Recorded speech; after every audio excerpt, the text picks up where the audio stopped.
I just want to touch on this because somebody messaged it to me and I feel like I should at least acknowledge it. You guys probably saw my review of Hellblade 2. I said it was bafflingly disappointing.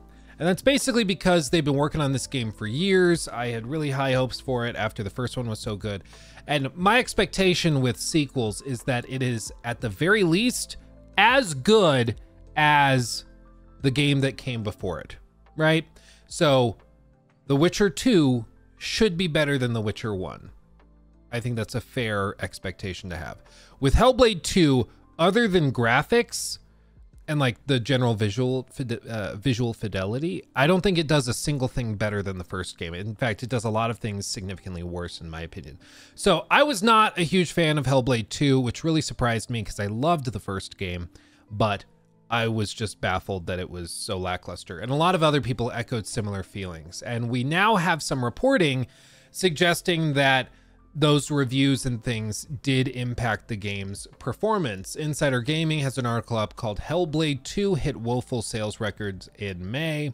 And basically what they outline here is that they looked at a bunch of charts, some which are more useful than others, I think, because the difficulty with all this is that in the US, like, they don't report physical sales of stuff unless a game is really successful. Then you have the publisher or devs coming out and being like, we sold 10 million copies or whatever. Otherwise you just don't usually see it.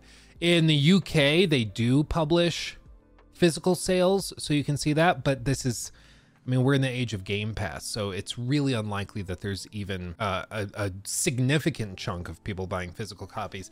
And I don't even know if Hellblade 2 had a physical copy, honestly. I have no idea. But with all that, on Xbox, so here it is. Hellblade 2 performed poorly when it released, with the game coming in 37th overall place in the charts for a full game dollar sales. On Xbox, it ended up in 21st place. In terms of player count, it fell behind the likes of Fallout 76, and on Steam, it peaked at just 3,800 players. Now, again, elephant in the room, Game Pass. This, in some ways, is like the perfect game for Game Pass because it's expensive, it's short, and it's something that people probably wouldn't be willing to take a risk on because it's so short. So being on Game Pass, you can just download it, play it, move on. It's not that big of a deal. But without a doubt, you would hope if it was really popular that you would be seeing high Steam player counts anyways. Like, all the Fallout games are on Game Pass, but even when the Fallout show launched, it was still wildly successful on Steam. People were still playing it there as well. So usually you can get a good indication of general performance looking at Steam, even if it is a Game Pass title. But you can see in the European sales charts, it was revealed that Hellblade 2 failed to break into the top 100 games in May. The top 100. And this was like Xbox's big release for May. Really for the first half of the year. On streaming platforms, Hellblade 2 crashed pretty quickly. It reached a peak of 110,000 viewers on Twitch on launch day, but by the second day on the market, that number had dwindled by 90%. And the week following, it was just at 900 users. Now, again, to be fair, the game is freakishly short. Most streamers who played it finished it in one sitting. So I'm not surprised to see that streamers played it on launch day, booted up their stream, started playing it. They probably finished it before they ended the stream and had a couple hours left, you know? So this is in no way surprising or anything, but it still is a matter of fact that in terms of being in the public's mind and being present within the market, it took a nosedive pretty hard. Yeah, it's hardly a flash in the pan, but it's short-lived, short-form game that only offers a few hours of entertainment. Once you're done, you're done. Well, and that's why, like, for some people, they ate it up. They just loved it. I saw people on X being like, it made me cry. I started weeping when I finished it, which is a great reaction to have, but I think you got to be able to do a little bit more for your game. Like, we got to have a little bit more. And if your game is so short that streamers are finishing it within an hour or within 5 hours, you shouldn't be surprised when they don't play it the days following, when it loses all public, like, earned media, which is just when YouTubers are making videos and stuff. Like, we even struggled. I was planning on doing like a deep dive on it, but there was literally so little in the game that I was like, I can't even do like a deep dive of the game. Like, there's just not enough content to talk about. So you're just kind of between a rock and a hard place. The one piece of misunderstanding that I've seen pop up numerous times is the timeline, though, just to point this out. So, for example, a lot of people saw the game and were like, okay, the last game was 2017. And then we're all the way forward in 24, right? And so people saw that, they're like, wow, they spent 7 years making this game for only 5 hours of content. That's insane. But that isn't necessarily the case. You see, the team that made Hellblade, Ninja Theory, they had another game in between this that literally everybody has forgotten. Like, nobody talks about this other game, which is really, really funny to me, because it was like a pretty hefty attempt at them to break into the live service scene.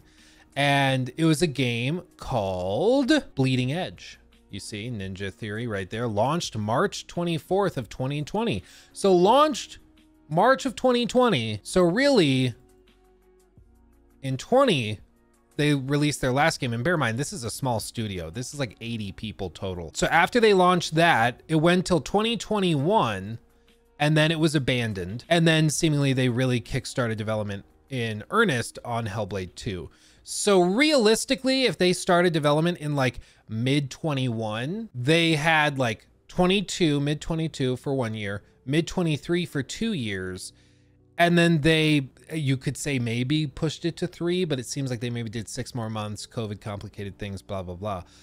But being the most generous, they spent 3 years on this. Now, 3 years for 5 hours of content, not great. Even for 80 people, it's a little rough. But it's not like they spent 7 years on 5 hours of content. They spent a number of those years working on this game, which now has been just totally abandoned. I wonder can you even still play it? I wonder. Somebody's having fun. There's one guy in there working his butt off. Wow. That's most definitely what's up. Committed, devoted right there. Devoted right there. So yeah, that's what happened. All told, I mean, it seems like Rocksteady, Freudian slip. It seems like Ninja Theory is going to be okay even after this poorly received thing. They're already presumably, and it's been reported that they have pitched another game or are working on a pitch for another game. They've not been shuttered, and I think Hellblade 2 was just one of those games where in concept, it looked really good to advertise the Series X when they first announced it back in like 2019. But that was all it was really meant to do, was just be a graphical showcase. And that's what it feels like. I mean, it feels like you're playing a tech demo. That's it. So I think they'll be okay, but they gotta try to do something a little bit more ambitious, because Hellblade 2 was just doubling down on the most unimpressive elements and then shedding all of the interesting bits of the original game. So we'll see what happens with them. My guess is that they're going to be okay, but you never know. You never know with Xbox these days, right? We all were sure that Tango Gameworks was going to be fine. We're like, there's no way they shut them down. Awkward. That's what's happened with Hellblade. It seems like our suspicions are now confirmed. The game did not perform well. The game really struggled, and now they've just moved on to whatever is going to come next, which is at least moving forward. I guess if we're going to try to end it on a positive note, at least they're moving on, and it doesn't seem like they're being canned. He took my thing.